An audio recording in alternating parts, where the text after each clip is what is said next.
is 1, so anytime I get a 0 power, I just cross it out. That way I don't have to look at it anymore. It's ugly. Get rid of it. Perfect. S is a positive power. It stays on top. T, the negative 4 is a negative power. It must go to the bottom and become positive. Could we then reduce those powers? Absolutely not. You can't reduce that. They're not like bases. Good. Some of these exponent rules are sinking in, I think. How about this one? Switch what? Don't just say from the bottom. No. 10 doesn't have a negative exponent. Can't move it. Only things with negative exponents, Christian. Only things with negative exponents. Good. You move this to the top because it's got negative, so you got 10x cubed over 2. 2 didn't move.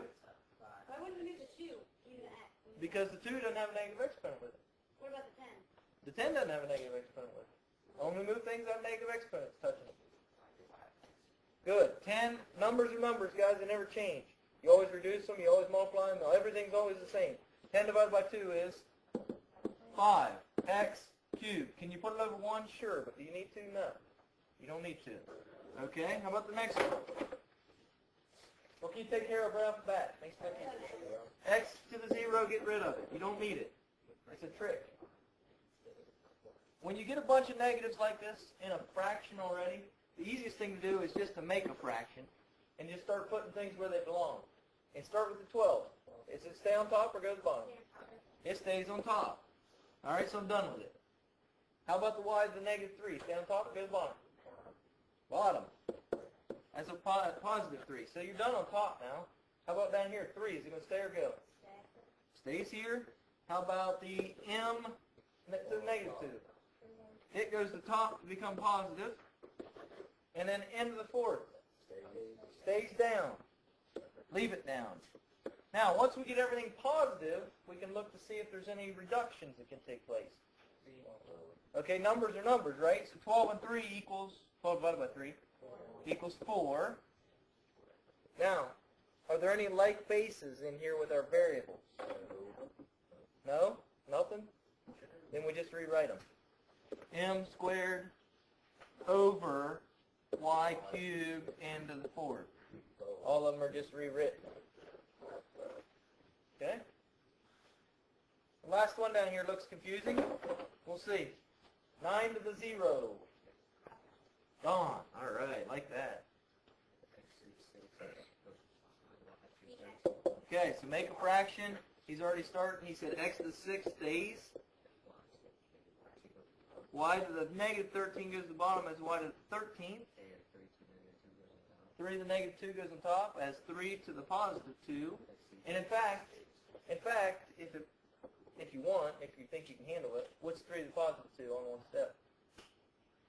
What's that equal? 9. So we put a 9 up here instead. It makes it look better. Why are you putting it in front of the... Why, don't numbers go in front of letters? Yeah. Why is it 9? 3 squared. And then where's the z going to be? That's the last thing. We took care of that, and the z stays down on the bottom. And are we going to have any like bases to reduce or simplify or any of that junk? No, that's where these get hard, is when you start getting like bases. Now, another thing is we're getting almost all these exponent rules built up now to where you can do almost all of them in one problem. So if you don't know one exponent rule, and it's one of the first ones you got to do, you going to get anything right? No, that's the problem with these exponent rules. They build on each other. If you can't do one right, you're in trouble. Remember our division of exponents. This is just a reminder slide. You don't really need to write it. Division of exponents, here's the rule.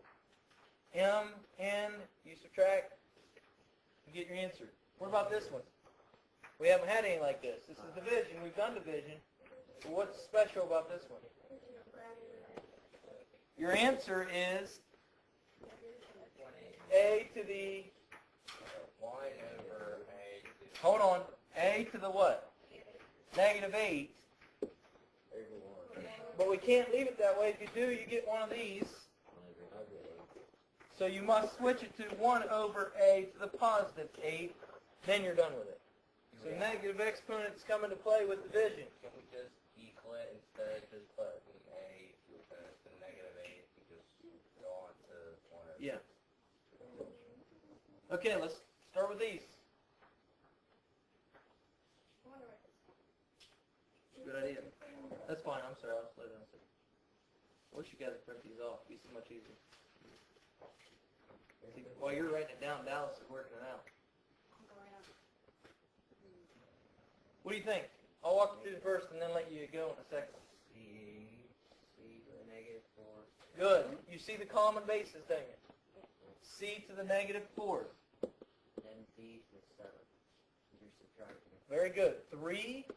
Sometimes you got to write it down. 3 minus a negative 4. Minus minus becomes plus. That's D to the positive 7. So is our answer complete? What do we need to do? What about C4? Just be careful you don't blow anything up now. Nobody gets that lame joke?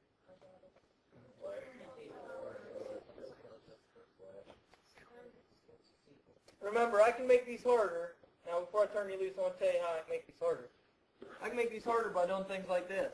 If I put a cubed out there, I can even make it harder yet by putting a negative 3 out there.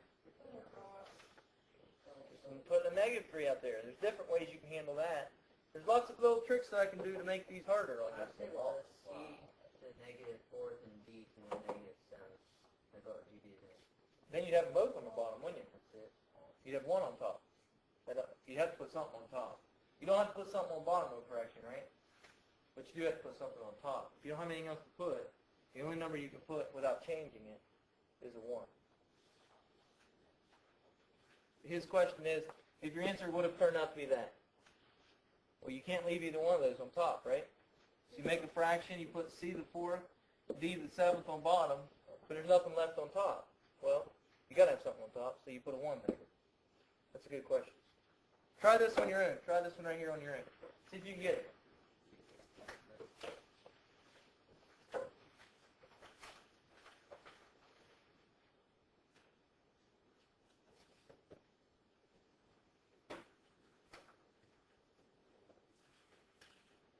Close. Very simple. You know your phone? You know what this is?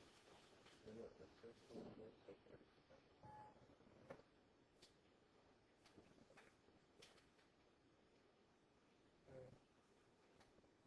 2 minus 1. And your y's, you got negative 1 minus 4. You combine No, negative 1 minus 4. Okay, but they all go on top. That's just perfect. Then you put some on the bottom if they're negative. So then put them on the bottom. Everything goes to the top.